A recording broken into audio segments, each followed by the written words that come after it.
আমরুল শাক। এই শাকের বিজ্ঞানসম্মত নাম অক্সিলাইস কর্নিকুলাটা, আর ইংরাজিতে এর নাম ইন্ডিয়ান সোরেল। তো বন্ধুরা দেখুন, এই গাছটিকে ভালো করে দেখুন, এই গাছের বীজগুলো দেখুন।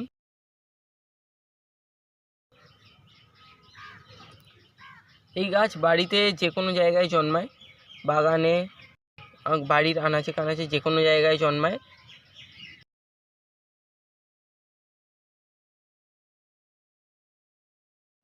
এই শাকের অনেক উপকারিতা রয়েছে, যেমন কি সর্দি কাশি দূর করায়।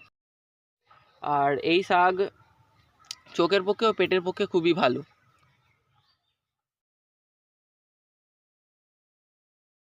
আর এরকমই আরও নিত্য নতুন ভিডিও পাওয়ার জন্য আমাদের চ্যানেলটিকে সাবস্ক্রাইব করবেন। আজকের জন্য ধন্যবাদ।